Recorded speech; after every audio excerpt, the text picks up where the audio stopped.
Special category status होता क्या है, इससे किसी स्टेट को क्या फायदा मिलता है, आंध्र प्रदेश और बिहार लंबे समय से अपने राज्यों के लिए क्यों ये मांग कर रहे हैं, इन सब पर बात करेंगे इस वीडियो में। हेलो, मैं हूं स्वर्ण और आप देख रहे हैं स्विच। बिहार जब से झारखंड और आंध्र प्रदेश जब से तेलंगाना से अलग हुआ है, तब से इन दोनों अलग अलग राज्यों की एक कॉमन मांग है और वो मांग है अपने राज्य को स्पेशल कैटेगरी स्टेटस का दर्जा दिलवाना। इसको लेकर नीतीश कुमार और चंद्रबाबू नायडू दोनों ही काफी मुखर रहे हैं। बिहार में तो जब से कास्ट सेंसस हुए उसके बाद से ये मांग और ज्यादा बढ़ गई।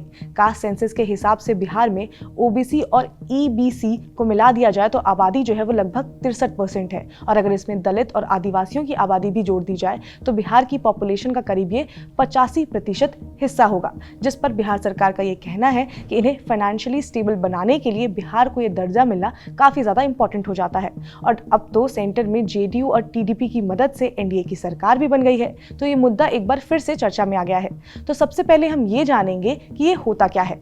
तो स्पेशल कैटेगरी स्टेटस की बात सबसे पहले 5th फाइनेंशियल कमीशन की रिपोर्ट में जो 1969 में आया था उसमें कही गई थी। अब आप सोच रहे होंगे कि फाइनेंशियल कमीशन होती क्या है। तो फाइनेंशियल कमीशन की रिपोर्ट में बेसिकली ये रेकमेंड किया जाता है कि केंद्र और राज्य को कितनी फाइनेंशियल हेल्प मिलनी चाहिए, किसी राज्य के इकोनॉमिकल कंडीशन को कैसे ठीक किया जा सकता है। अब वापस आते हैं स्पेशल कैटेगरी स्टेटस पर। तो इस रिपोर्ट में कहा गया था कि देश में कई ऐसे स्टेट्स हैं जिन्हें हिस्टोरिकल, ज्योग्राफिकल और सोशो इकोनॉमिकल डिसएडवांटेजेस हैं, जिस वजह से उन राज्यों का ग्रोथ वैसे नहीं हो रहा है जैसे होना चाहिए। तो रिपोर्ट में ये रेकमेंड किया गया था कि अगर उन राज्यों से गरीबी हटानी है और उनका ग्रोथ और डेवलपमेंट बाकी राज्यों की तरह हो सके ऐसा करना है तो उन राज्यों पर एक्स्ट्रा फाइनेंशियल अटेंशन देने की जरूरत है। उस टाइम किसी भी स्टेट को स्पेशल कैटेगरी स्टेटस देने के लिए कुछ बातों को ध्यान में रखा गया था, जैसे कि उस राज्य की पॉपुलेशन डेंसिटी कैसी है, वो राज्य ज्योग्राफिकली कहाँ स्टैंड करता है, इकोनॉमिकली और इंफ्रास्ट्रक्चर के हिसाब से उस स्टेट की क्या कंडीशन है, क्या वो राज्य जो है वो इंटरनेशनल बॉर्डर से जुड़ता है। इन सब बातों को ध्यान में रखकर ही किसी राज्य को स्पेशल कैटेगरी स्टेटस का दर्जा मिलता था। 1969 में जम्मू और कश्मीर, असम, नागालैंड को ये दर्जा मिला था। नेशनल डेवलपमेंट काउंसिल ने फिर बाद में 8 और राज्यों को रेकमेंड किया कि उन्हें भी दर्जा मिलना चाहिए, जिनमें कि अरुणाचल प्रदेश, मेघालय, सिक्किम, त्रिपुरा, मणिपुर, मिजोरम, हिमाचल प्रदेश और उत्तराखंड, तेलंगाना शामिल थे। हालांकि आर्टिकल 370 के हटने के बाद से जम्मू और कश्मीर से यह दर्जा जो था वो वापस ले लिया गया था। अब सवाल ये आता है कि स्पेशल कैटेगरी स्टेटस होने से किसी भी राज्य को क्या फायदा मिलता है। तो गैडगिल मुखर्जी फॉर्मूला के हिसाब से जिन स्टेट्स को स्पेशल स्टेटस मिलता है उन्हें सेंट्रल गवर्नमेंट के ग्रॉस बजट का लगभग 30% हिस्सा मिलता है सेंट्रल असिस्टेंस के हिसाब से। लेकिन फिर 14th फाइनेंशियल कमीशन की रिपोर्ट में इसे मना कर दिया गया कि अब से किसी भी राज्य को दर्जा नहीं मिलेगा। उसमें कहा गया कि अब से किसी और राज्य को दर्जा नहीं मिलेगा, इसके बदले में सेंट्रल गवर्नमेंट जो राज्यों को बजट एलोकेट करती है, जो पहले 32% हुआ करता था, उसे बढ़ाकर 42% कर दिया जाना चाहिए। मीडिया रिपोर्ट्स के हिसाब से जो 11 स्टेट्स हैं जिन्हें दर्जा मिला हुआ है उन्हें सेंट्रल गवर्नमेंट की तरफ से फाइनेंशियल बैकिंग मिली हुई है। इसमें सेंट्रल गवर्नमेंट स्पॉन्सर्ड स्कीम जो होती हैं उन्हें लागू करने के लिए लगभग 90% फाइनेंशियल हिस्सा जो है वो सेंट्रल गवर्नमेंट से मिलता है और बाकी का जो 10% हिस्सा है वो स्टेट गवर्नमेंट की तरफ से मिला जाता है। वहीं जिन स्टेट्स को ये दर्जा नहीं मिला हुआ है उन्हें सेंट्रल गवर्नमेंट की तरफ से जो स्कीम लागू की जाती है उसके लिए सेंटर की तरफ से 60% से लेकर 75% हिस्सा जो है वो सिर्फ सेंट्रल गवर्नमेंट से मिलता है। बाकी का 25% से लेकर 40% का हिस्सा जो है वो स्टेट गवर्नमेंट की रेवेन्यू से उन्हें सॉर्ट करना पड़ता है। इसमें ऐसा भी प्रावधान है कि अगर किसी स्टेट के पास उस साल के जो अलोकेटेड बजट है वो अगर बच जाता है तो जिन राज्यों को स्पेशल स्टेटस मिला हुआ है उन्हें वो अगले साल के लिए रखना होता है। वहीं जो स्टेट जिनके पास जो बजट अलोकेट किया होता है उसमें जो पैसे बच जाते हैं और उनके पास स्पेशल स्टेटस का दर्जा नहीं मिला हुआ है उन्हें वो पैसे जो है वो सेंट्रल गवर्नमेंट को वापस करने होते हैं। इसके अलावा जिन राज्यों को स्पेशल कैटेगरी स्टेटस का दर्जा मिला हुआ होता है उन्हें एक्साइज, कस्टम, इनकम टैक्स और कॉर्पोरेट टैक्स में भी छूट मिली हुई होती है।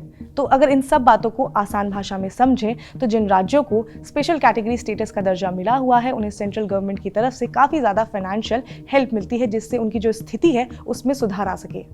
लेकिन ये मामला वहीं पर ख़त्म नहीं हुआ। फिर बाद में इस मामले में बिहार, आंध्र प्रदेश और ओडिशा जैसे राज्यों ने भी स्पेशल कैटेगरी स्टेटस की मांग रखी। बिहार के मुख्यमंत्री नीतीश कुमार का कहना है कि जब से झारखंड बिहार से अलग हुआ है उसकी दिक्कत बिहार को फाइनेंशियली उठानी पड़ी है। बिहार के साथ बिहार के कई रिसोर्सेज भी वहाँ से चले गए और ऐसा क्लेम किया जाता है कि इस वजह से बिहार की जो स्थिति है, स्पेशली फाइनेंशियल और इंफ्रास्ट्रक्चर वाइज जो स्थिति है, वो काफ़ी ज़्यादा ख़राब हो गई है और इस मामले में बिहार जो है वो काफी पिछड़ा रह गया है। और ऐसा ही क्लेम आंध्र प्रदेश का भी है। उनका ये कहना है कि 2014 के बाद से जब से तेलंगाना अलग हुआ उसका फाइनेंशियल असर आंध्र प्रदेश पर काफी ज्यादा पड़ा, क्योंकि उस समय जहां से सबसे ज्यादा रेवेन्यू जनरेट होता था वो तब का आंध्र प्रदेश की राजधानी हैदराबाद हुआ करती थी, वो तेलंगाना के पास चली गई।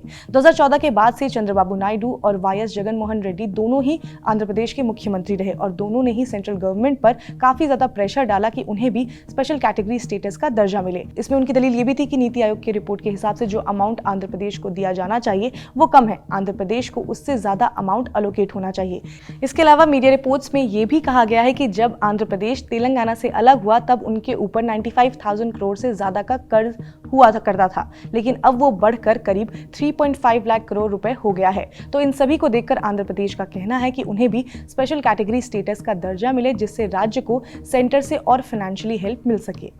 तो बेसिकली स्पेशल कैटेगरी स्टेटस से किसी भी राज्य को सेंटर से काफ़ी ज़्यादा फाइनेंशियल हेल्प मिलती है, लेकिन 14th फाइनेंशियल कमीशन की रिपोर्ट के बाद से किसी भी राज्य को ये अधिकार देने से मना कर दिया गया और इन राज्यों की मांग है कि ये जल्द से जल्द मिले। अब सेंटर में जेडीयू और टीडीपी की मदद से एनडीए की सरकार बन गई है, जिससे ये खबरें आ रही थी कि हो सकता है कि उनकी ये मांगे मान ली जाए, लेकिन ऐसा होना आसान नहीं है, क्योंकि अगर ऐसा हो जाता है तो बाकी के राज्य भी ये मांग करने लग जाएंगे, जिस लिस्ट में सबसे पहला नाम जो है वो ओडिशा का आ जाता है। तो अब देखना ये होगा कि सेंटर कैसे इन राज्यों की मदद करता है, क्योंकि सेंटर को अपनी सरकार भी बनाए रखनी है। तो अब ये देखना काफी इंटरेस्टिंग होगा कि इसमें क्या होता है। इस पर आपकी क्या राय है हमें कमेंट सेक्शन में जरूर बताइएगा, और आपको ये वीडियो कैसी लगी ये भी हमें जरूर बताइएगा, और इस वीडियो को लाइक करिएगा, शेयर करिएगा और सब्सक्राइब करिएगा स्विच को।